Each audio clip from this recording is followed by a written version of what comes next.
نزول کے اعتبار سے یہ سورت الحجر کے بعد نازل ہوئی۔ یہ سورت اللہ سبحانہ وتعالیٰ کی حمد کے ساتھ شروع ہوتی ہے۔ اس کا ایک اور نام الحجہ بھی ہے۔ اس سورت کا نام الانعام اس لیے رکھا گیا کیونکہ اس میں مویشیوں کا ذکر ہوا ہے، اور اس لیے بھی کہ اس کے زیادہ تر احکام مشرکین کی ان جہالتوں کو واضح کرتے ہیں جو جہالتیں وہ اپنے بتوں کا تقرب حاصل کرنے کے لیے کیا کرتے تھے۔ تو ان جہالتوں کو، ان رسموں کو، ان طریقوں کو اس سورت میں بیان کیا گیا ہے۔ اور اس سورت کا نام الحجت اس لیے ہے کیونکہ اس سورت میں اللہ سبحانہ تعالیٰ کی وحدانیت اور توحید کے بہت سے دلائل ہیں، اور مشرکین پر حجت کو بہت زیادہ قائم کیا گیا ہے۔ اس صورت میں انعام کا لفظ 6 بار آیا ہے۔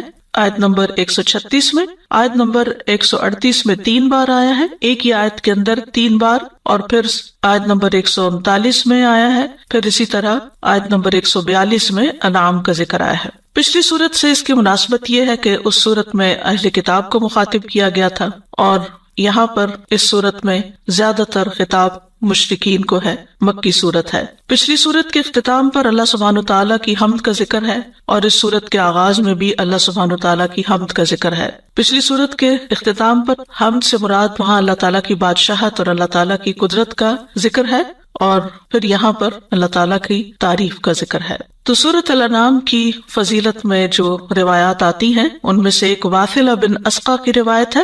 وہ کہتے ہیں کہ نبی صلی اللہ علیہ وسلم نے فرمایا، مجھے تورات کی جگہ السبع الطوال دیا گیا ہے، یعنی 7 طویل صورتیں جن کا آغاز سورۃ البقرہ سے ہوتا ہے، اور زبور کی جگہ المئین، مئین کا مطلب ہے جو 100 آیات اور اس سے لگ بھگ آیتوں پر مشتمل ہے، اور انجیل کی جگہ المثانی دی گئی، اور مفصل صورتوں کے ساتھ مجھے فضیلت دی گئی ہے جو قرآن مجید کے آخر میں آتی ہے۔ حضرت عائشہ رضی اللہ تعالیٰ عنہا سے روایت ہے کہ رسول اللہ صلی اللہ علیہ وسلم نے فرمایا، جس نے قرآن کی پہلی 7 صورتیں سیکھ لیں وہ عالم ہے۔ یعنی الحمدللہ جو لوگ شروع سے سورۃ الفاتحہ سے لے کر پھر البقرہ، آل عمران اور ان صورتوں کو اچھی طرح پڑھ رہے ہیں، سمجھ رہے ہیں، ان کا ترجمہ یاد کر رہے ہیں، اور خاص طور پر جو لوگ باقاعدہ کورس کی شکل میں اس کو کر کے اسائنمنٹس بھی کرتے ہیں، تو یہ ان کے لیے ایک خوشخبری کی بات ہے، کیونکہ ان صورتوں کے پڑھنے سے اور ان کے احکام کو یاد کرنے سے انسان کے دین میں پختگی آتی ہے۔ تو ہماری کوشش یہی ہونی چاہیے کہ ہم قرآن مجید کا مطالعہ صرف کلاس کے لیکچر کے سننے کی حد تک نہ کریں،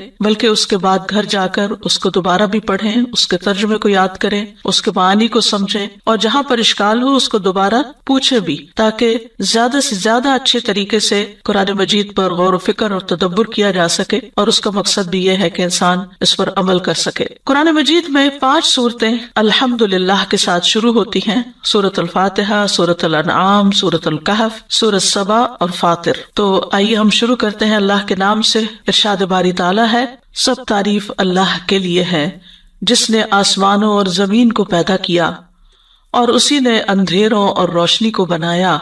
پھر وہ لوگ جنہوں نے کفر کیا وہ اپنے رب کے ساتھ دوسروں کو برابر قرار دیتے ہیں۔ سورت کا آغاز الحمدللہ سے ہو رہا ہے۔ الحمدللہ، سب تعریف اللہ کے لیے۔ اس میں سب سے پہلے ال آتا ہے، اور مفسرین کہتے ہیں کہ یہاں ال استغراق کے لیے ہے۔ استغراق کا مطلب یہ ہے کہ ہر اعتبار سے تمام قسم کی حمد اللہ عز و جل کے لیے ثابت ہے۔ جیسے کوئی چیز غرق ہو جاتی ہے نا تو پورے اطراف سے ڈھانپ لی جاتی ہے، اور اللہ کے اس فرمان للہ میں لام یا تو اختصاص کے معنوں میں ہے، یعنی اللہ ہی کے لیے خاص ہے، یا استحقاق کے لیے ہے، یعنی حمد کا حقدار اللہ ہی ہے صرف۔ اور ان دونوں معنوں میں کوئی تضاد نہیں ہے، یعنی ہم یہ بھی کہہ سکتے ہیں کہ ساری تعریفیں اللہ ہی کے لیے خاص ہے اور اللہ ہی ان کا حقدار ہے، یعنی اللہ سبحانہ تعالیٰ کے علاوہ باقی جو مخلوق ہے اس کی اگر کوئی تعریف کی جاتی ہے تو وہ جزوی وقتی، لیکن اس کے اندر وہ معنی شامل نہیں ہوتا جو اللہ تعالیٰ کی حمد کے لیے ہوتا ہے۔ بندوں کے لیے یا مخلوق کے لیے جب تعریف کا لفظ استعمال ہوتا ہے تو حمد کا نہیں ہوتا، وہ مدح کا ہوتا ہے۔ تو حمد اور مدح میں بھی فرق ہے۔ حمد جو ہے اس میں محبت اور تعظیم پائی جاتی ہے، یعنی کسی کی تعریف مراد اللہ سبحانہ تعالیٰ ہی ہے، یعنی اللہ سبحانہ تعالیٰ کی تعریف کمال صفات کے ساتھ محبت اور تعظیم رکھتے ہوئے، یعنی ہم اللہ تعالیٰ کی تعریف کرتے ہیں اس کی ساری اچھی صفات کے کمال کے ساتھ کہ وہ ہر صفت میں کامل ہے، اور ہم اس تعریف میں محبت اور تعظیم دونوں رکھتے ہیں۔ یعنی حمد میں بنیادی طور پر تعریف کے اندر محبت اور تعظیم دونوں چیزیں شامل ہوتی ہیں، لیکن مدح میں یہ نہیں ہوتی۔ مدح میں جب کسی چیز کی تعریف کی جاتی ہے تو ضروری نہیں کہ آپ کو اس چیز سے کوئی محبت بھی ہو یا آپ کے دل میں اس کی کوئی بڑائی بھی ہو۔ مثلاً اگر آپ اس ٹیبل کی تعریف کرتے ہیں کہ بہت اچھا ہے، اس کا رنگ اچھا ہے، اس کا سائز اچھا ہے، جس مٹیریل سے بنا ہوا وہ اچھا ہے۔ کئی دفعہ انسان کسی بھی چیز کی تعریف کرتا ہے، کوئی اچھی چیز آپ دیکھتے ہیں، کوئی پھول دیکھتے ہیں، کوئی درخت دیکھتے ہیں، تو ان ساری چیزوں میں انسان تعریف تو کرتا ہے اس کی خوبی کی بنا پر، لیکن اس میں محبت شامل نہیں ہوتی یا تعظیم نہیں ہوتی۔ ویسے ہی تعریف ہوتی ہے کہ کوئی چیز اچھی لگ رہی ہے، لیکن حمد کے لیے ضروری ہے، حمد کے لیے کیا ضروری ہے کہ اس میں محبت بھی پائی جائے اور تعظیم بھی پائی جائے۔ اگر ہم زبان سے خالی کہتے رہتے ہیں سب تعریف اللہ کے لیے ہے، لیکن نہ دل میں محبت ہے اور نہ ہی اللہ کی عظمت کا احساس ہے، تو یہ ادھوری تعریف ہے۔ تو آپ دیکھیے کہ عربی زبان کے اندر ایک گہرائی بھی ہے، وسعت ہے، فصاحت و بلاغت ہے کہ تعریف کے لیے دونوں لفظ جن کے روٹ ورڈز ایک ہی جیسے ہیں، ہا میم دال، اور وہاں میم دال ہا آگے پیچھے حرف ہو گئے ہیں، لیکن دونوں کے ایک جیسے حروف ہونے کے باوجود حروف کی ترتیب مختلف ہے اور ترتیب کے مختلف ہونے سے معنی بھی مختلف ہو گئے ہیں، اور ان دونوں میں جو نسبت ہے وہ عموم اور خصوص کے اعتبار سے بھی ہے، یعنی ہر حمد مدح کہلاتی ہے لیکن ہر مدح حمد نہیں ہوتی، یعنی ہر تعریف حمد نہیں کہلاتی لیکن ہر حمد جو ہے اس کے اندر مدح پائی جاتی ہے۔ بعض اوقات لوگ بادشاہوں کی مدح کرتے ہیں تو ضروری نہیں کہ ان کے دل میں ان کی عزت بھی ہو یا ان کی محبت بھی ہو، بعض اوقات ان سے کوئی فائدہ اٹھانے کے لیے ان کی خوشامد کر دیتے ہیں۔ پھر اسی طرح یہ ہے کہ حمد ان کاموں پر ہوتی ہے، یعنی کسی کی جب حمد کی جاتی ہے تو ان کاموں پر جو اس کے اختیاری افعال ہوتے ہیں، یعنی خود اس نے اپنے اختیار سے کیے ہوتے ہیں، اور مدح جو ہے وہ صرف اوصاف پر ہوتی ہے۔ مثلا ایک پھول کی آپ تعریف کر رہے ہیں تو اس میں اس کا اپنا کوئی اختیار نہیں، اس کو بس ایسے بنا دیا گیا۔ ایک انسان کی شکل و صورت کی آپ تعریف کر رہے ہیں، اس کے کپڑوں کی تعریف کر رہے ہیں، تو وہ شکل و صورت اس کے اپنے اختیار میں نہیں تھی، اللہ نے وہ بنا دی۔ لیکن اللہ سبحانہ و تعالیٰ کی جب ہم تعریف کرتے ہیں تو اس کے جتنے بھی اوصاف ہیں، افعال ہیں، وہ اختیاری ہیں، یعنی اللہ سبحانہ و تعالیٰ نے جو کچھ کیا اپنی قدرت اور علم کی بنا پر کیا۔ تو اللہ سبحانہ و تعالیٰ نے اپنی تعریف کیوں کی ہے؟ یہاں پر کیوں آیا کہ الحمدللہ؟ اس لیے کہ بندوں کو تعلیم دی جائے، بندوں کو سکھانے کے لیے اللہ تعالیٰ نے ہمیں یہ لفظ سکھائے ہیں اور اپنی ذات کی تعریف فرمائی ہے۔ الحمدللہ الذی خلق، یعنی سب تعریف اللہ سبحانہ و تعالیٰ کے لیے ہے جس نے پیدا کیا، خلق یعنی ایجاد کیا، پہلے نہیں تھا۔ کیا؟ السماوات والارض، آسمانوں اور زمین کو، یعنی ویسے تو ہر چیز اللہ تعالیٰ کی بنائی ہوئی ہے، لیکن یہاں آسمانوں اور زمین کا ذکر کیوں ہے؟ جیسے سورۃ الفاتحہ میں رب العالمین کا ذکر ہے، عالمین، کیونکہ جب ہم آسمانوں اور زمین کا ذکر کر دیتے ہیں تو اس میں ساری چیزیں شامل ہو جاتی ہیں جو مخلوقات میں سے ہمیں نظر آتی ہیں، یعنی جو کچھ بھی تم دیکھتے ہو، تم جس چیز سے بھی فائدہ اٹھاتے ہو، وہ ساری کی ساری بڑی چیزیں ہوں یا چھوٹی، ان کا پیدا کرنے والا اللہ ہی ہے۔ گویا جس زمین پر تم بیٹھے ہو اور جس آسمان کی چھت کو تم دیکھتے ہو، یہ سب اسی کا ہے، اس لیے سب تعریف اسی کی جس نے ان سب کو بنایا۔ خلق السماوات والارض، اور کیا بنایا؟ وجعل الظلمات والنور، اور اندھیروں اور روشنی کو بنایا۔ جعل، وہاں خلق کا لفظ ہے، یہاں جعل کا لفظ ہے، دونوں میں فرق کیا ہے؟ خلق اور جعل بعض اوقات ایک ہی معنی میں استعمال ہوتے ہیں، جعل کا مطلب بھی خلق ہوتا ہے۔ جیسے ہم دیکھتے ہیں کہ انسان کی تخلیق کا جہاں ذکر ہے تو سورۃ النساء میں آتا ہے خلقکم من نفس واحدۃ وخلق منها زوجہا، سورۃ الاعراف میں آتا ہے خلقکم من نفس واحدۃ وجعل منها زوجہا، تو وہاں جعل خلق کے معنوں میں ہی ہے، ایک دفعہ خلق فرمایا، ایک دفعہ جعل، لیکن ان میں بہرحال کچھ نہ کچھ فرق ہے۔ زمخشری کہتے ہیں کہ جب کلمہ جعل قرآن میں آتا ہے تو اس کا ایک مفعول ہوتا ہے اور یہ متعدی ہوتا ہے، یا پھر اس کے دو مفعول ہوتے ہیں۔ جب ایک مفعول آئے تو وہ خلق کے معنوں میں استعمال ہوتا ہے، اور جب دو مفعول آئے تو وہ تحویل کے معنوں میں استعمال ہوتا ہے، یعنی ایک چیز کا دوسری چیز کی طرف پھر جانا۔ اور ظلمات جو ہے یہ ظلمت کی جمع ہے، جس کا معنی ہوتا ہے روشنی کا نہ ہونا، روشنی کا نہ ہونا۔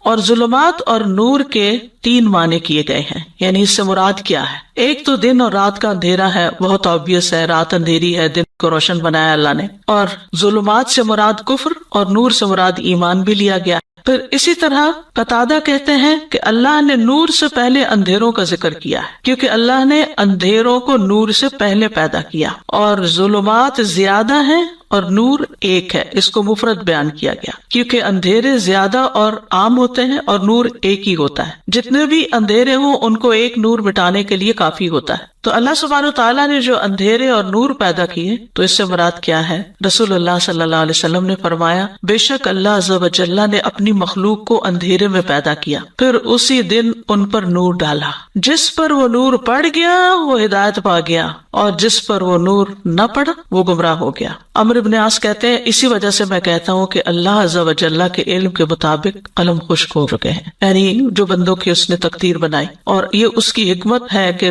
اس نے کس کو نور سے نوازا اور کس کو نہیں۔ پھر اسی طرح بعض اور لوگوں نے بھی نور اور ظلمات کے معنی بیان کیے ہیں۔ وہ کہتے ہیں ظلمات سے مراد جسم ہے اور نور سے مراد روح ہے، یعنی جسم جو ہے وہ اندھیرے میں ہے، یعنی اندر خاص طور پر انسان کے اندھیرا ہی اندھیرا ہے، اس کا اسٹمک ہو، اس کا ہارٹ ہو، سارے اعضاء اندر کے جو ہے یعنی اسکن کے نیچے سب کچھ اندھیرے میں ہی ہے، لیکن روح جو ہے وہ نورانی چیز ہے۔ پھر اسی طرح ایک معنی یہ بھی کیا گیا کہ ظلمات سے مراد جسموں کے اعمال ہیں اور نور سے مراد دلوں کی مخفی باتیں ہیں۔ تیسرا معنی یہ کیا گیا کہ ظلمات سے مراد جہالت اور نور سے مراد علم ہے۔ تو ظلمات اور نور کے لیے خلق کی بجائے جعل کا لفظ لایا گیا ہے، یعنی جعل الظلمات والنور۔ تو ایسا کیوں کیا گیا ہے؟ اس کی ایک وجہ یہ بتائی گئی کہ ایک ہی معنی کے لیے مختلف الفاظ اختیار کرنا یہ بلاغت کی علامت ہوتی ہے، یعنی کلام کی خوبصورتی کے لیے ریپیٹیشن نہیں کی گئی بلکہ الگ الگ لفظ لائے گئے۔ دوسری بات یہ ہے کہ اندھیرے اور نور ظاہری بھی ہیں، یعنی ہماری آنکھیں دیکھتی ہیں ان دونوں کو، اور حسی بھی،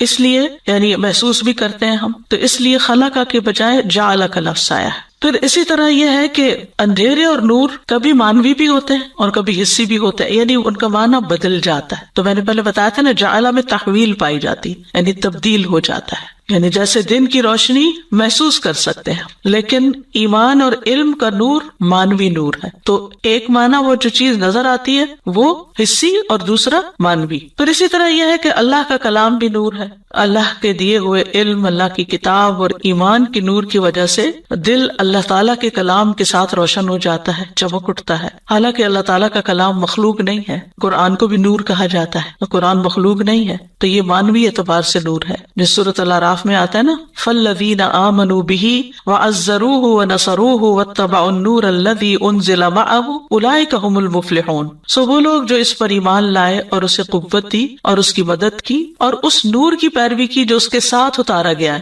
یعنی محمد صلی اللہ علیہ وسلم کے ساتھ۔ اور وہ کیا ہے نور؟ قرآن مجید۔ فرمایا یہی لوگ فلاح پانے والے ہیں جو اس نور پر ایمان لاتے ہیں، یعنی محمد صلی اللہ علیہ وسلم پر بھی ایمان لاتے ہیں اور آپ کی مدد بھی کرتے ہیں، اور پھر آپ پر جو کتاب اتاری گئی اس پر بھی ایمان لاتے ہیں۔ سورۃ التغابن میں آتا فآمنوا باللہ ورسولہ والنور الذی انزلنا۔ سو تم اللہ اور اس کے رسول اور اس نور پر ایمان لاؤ جو ہم نے نازل کیا ہے، یعنی قرآن۔ پھر یہ کہ اللہ سبحانہ وتعالیٰ مومنوں کو اندھیروں سے روشنی کی طرف لاتا ہے۔ اللہ ولی الذین آمنوا یخرجہم من الظلمات الی النور۔ اور یہ اندھیرے اور نور بھی کون سے ہیں؟ مانوی، یعنی گمراہی سے ہدایت کی طرف، کفر سے ایمان کی طرف، جہالت سے علم کی طرف۔ اور اندھیروں اور روشنی میں رہنے والے برابر نہیں ہے، اندھیرا اندھیرا ہے اور روشنی روشنی ہے۔ سورۃ الانعام میں ہی آتا ہے اومن کان میتا فاحییناہ وجعلنا لہ نورا یمشی بہ فی الناس کمن مثلہ فی الظلمات لیس بخارج منہا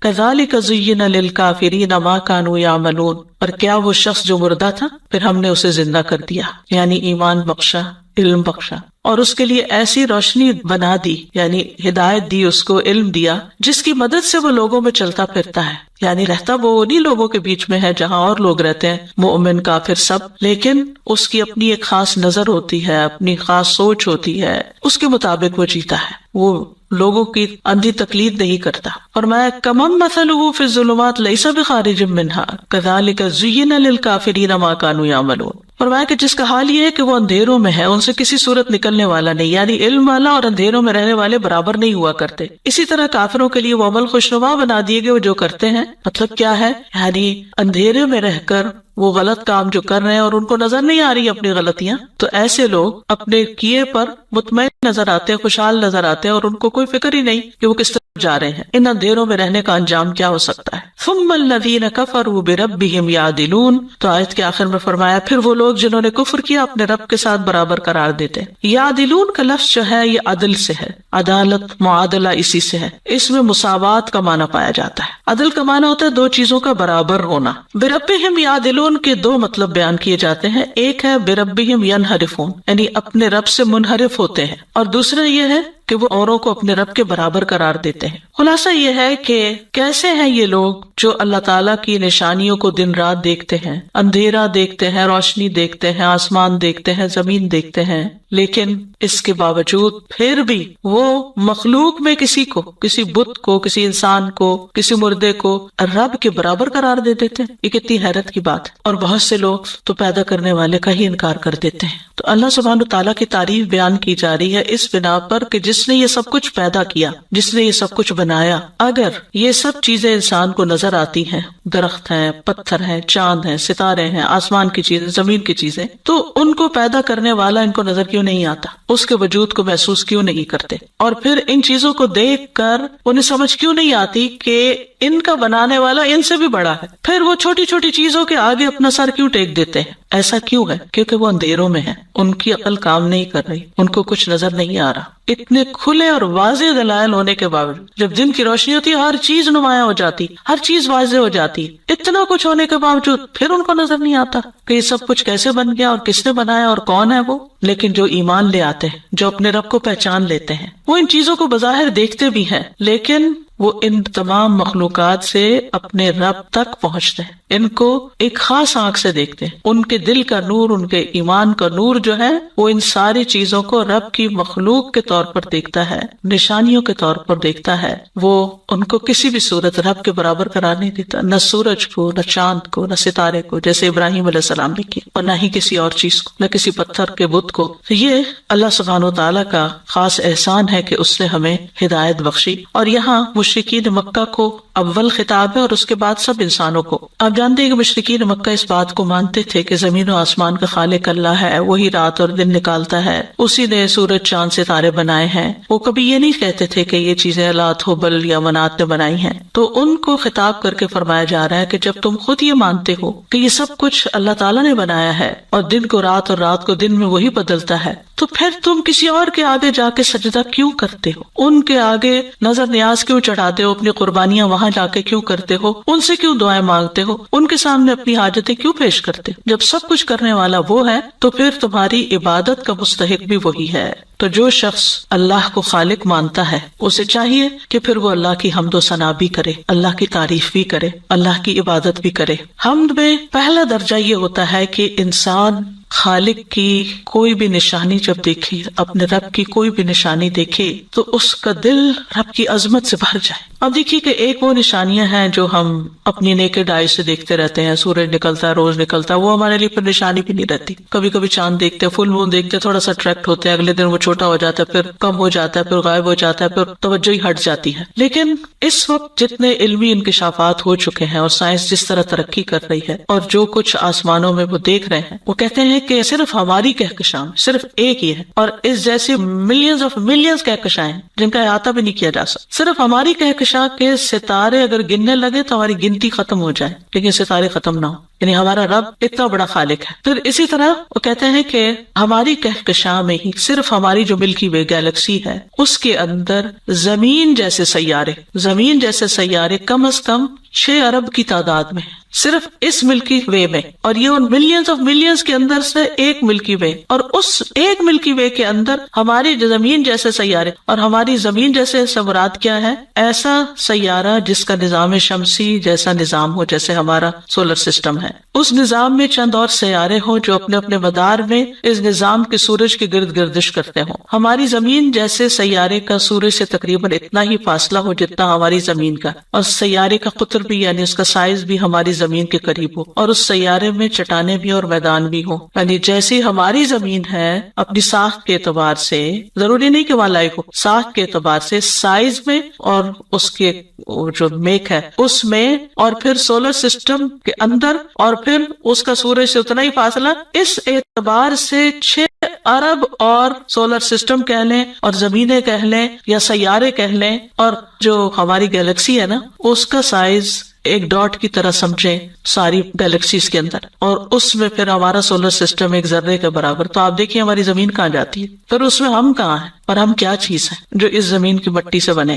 پھر بھی اتنا کبر کہ اپنے رب کو نہ پہچانے اور اس کو نہ جانے۔ بہرحال اگر آپ لوگ اس میں انٹرسٹڈ ہو تو آپ ضرور اس چیز کا مطالعہ کیا کریں کہ اللہ سبحانہ وتعالیٰ نے کیا کچھ بنایا، اور یہ تو 2020 کی اپڈیٹ تھی جس سے میں نے لیا ہے، اس کے بعد بھی کئی چیزیں مزید سامنے آ چکی ہیں، اور جس طرح خلا میں تحقیقات ہو رہی ہیں مستقل طور پر، ایسے ایسے انکشافات ہو رہے ہیں کہ انسان کی عقل حیران ہو جاتی، یعنی ہماری تو عقل میں وہ چیزیں آ بھی نہیں سکتی کہ جو کچھ اللہ سبحانہ وتعالیٰ نے بنایا ہے۔ تو اگر ستاروں کو گنتے ہوئے ہماری گنتی ختم ہو رہی ہے تو پھر اللہ سبحانہ وتعالیٰ کی ذات ہمارے ادراک میں کیسے آ سکتی؟ لا تدرکہ الابصار، تم اس قابل ہی نہیں کہ اس کو دیکھ سکو، تمہارے اندر وہ کیپیسٹی ہی نہیں کہ تم اس کو دیکھ سکو، لیکن اس کی نشانیاں ہر طرف تمہیں نظر آ رہی۔ خلق السماوات والارض، اس لیے اس کو پہچانو۔ تو سورت کے شروع میں سب سے پہلے اللہ تعالیٰ کی پہچان کرائی گئی ہے اور کائنات کی نشانیوں کے ذریعے توجہ دلائی گئی ہے کہ تم اس کی تعریف۔ تو آسمان و زمین کی تخلیق کی ابتدا اور انتہا میں اللہ ہی کی تعریف ہے،